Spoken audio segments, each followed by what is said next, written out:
Assalamu alaikum, brothers and sisters. Today we delve into a key aspect of Islamic teachings, the concept of Hadith, a term that may seem complex but is indeed fundamental to the understanding and practice of Islam. Hadith, in essence, refers to the recorded words, actions and silent approvals of the Prophet Muhammad. It's like a window into the life and teachings of the Prophet, providing us with invaluable insights that guide our daily lives. These recordings carry significant weight in Islam, standing second only to the Quran in their importance. They serve as a beacon of religious and moral guidance, illuminating the path for followers of the faith. It's through the study and understanding of Hadith that we can begin to truly comprehend the depth and breadth of Islamic teachings. As we journey deeper into this topic, we will explore how Hadiths are transmitted, classified, and how they continue to shape Islam. Understanding Hadith is crucial to comprehending the depth and breadth of Islamic teachings. The Hadith were not written down during the Prophet's lifetime, so how have they reached us today? Well, you see, the Hadith were transmitted through an oral tradition, passed down from generation to generation through chains of narrators. These chains, known as isnad, were comprised of individuals who had heard the Prophet's words, actions, or had witnessed his silent approvals firsthand. They, in turn, passed these accounts on to the next generation and so forth, creating a lineage of transmission that spanned centuries.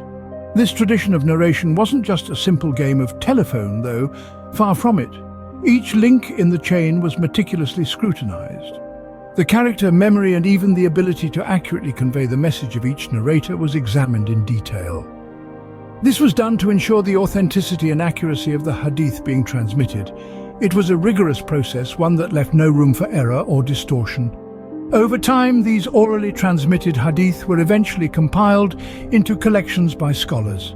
These scholars, like Imam Bukhari and Imam Muslim, undertook the monumental task of recording these hadith. They sifted through hundreds of thousands of narrations, verifying the authenticity of each one before including them in their collections. This process of compilation didn't just stop at recording the hadith, though. Each hadith was analyzed and evaluated, its chain of transmission checked and rechecked. Only those that met the stringent criteria of authenticity were included. This ensured that the hadith that have reached us today are as close to the Prophet's original words and teachings as possible. The rigorous process of transmission underlines the importance and reverence given to hadith in the Islamic tradition. Not all hadith are considered equal. They are classified into categories based on their authenticity. From the outset, it's important to grasp that hadith, the recorded words, actions and silent approvals of Prophet Muhammad, are not all seen through the same lens. They are meticulously classified into categories of authenticity: Sahih, Hasan and Da'if, or in English, authentic, good and weak. The first category, Sahih, is the highest level of authenticity. These hadith have been rigorously scrutinized and found to be reliable in relation to their chain of narrators and the content they carry. They serve as undisputed sources of guidance in Islamic life and jurisprudence.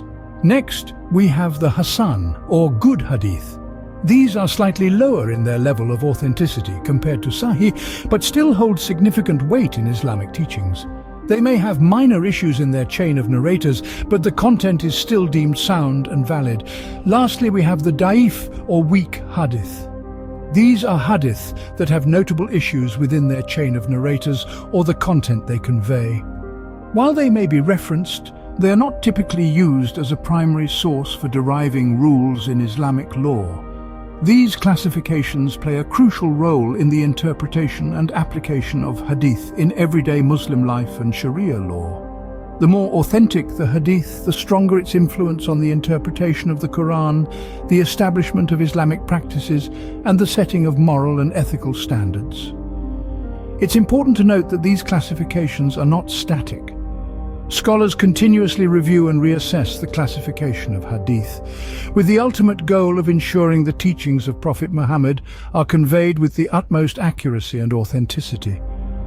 The classification of hadith ensures that each teaching is scrutinized and validated, further emphasizing the commitment to truth and authenticity in Islam. The hadith are not just historical records. They have a significant role in shaping the practice of Islam. When we consider the hadith, we're looking at more than simply the words and actions of the Prophet Muhammad.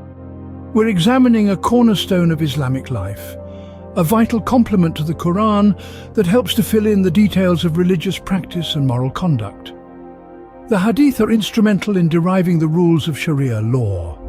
This body of law, which governs all aspects of a Muslim's life, from personal conduct to business transactions, is largely based on the teachings of the Quran and the Hadith.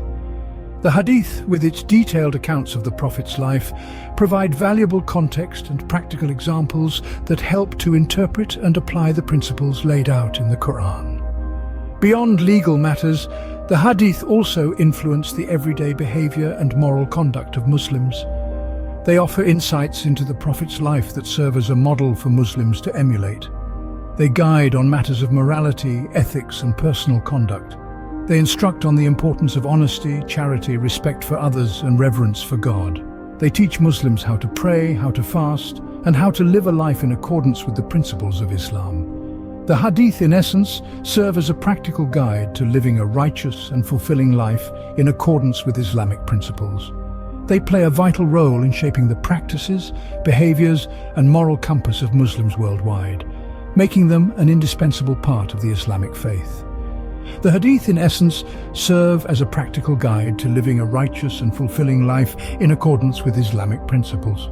The Hadith, thus, are not simply narrations. They are the living legacy of the Prophet Muhammad's teachings. They provide a profound understanding of Islam, offering insights into everyday behavior and religious practices. Through the Hadith, we can better comprehend the words, actions, and silent approvals of the Prophet, enriching our practice of Islam. So remember, the Hadith are more than just stories. They're stepping stones to a deeper understanding of our faith. Before we part, please hit the like button if you found this enlightening, and consider subscribing to our channel for more insightful content. Alhamdulillah.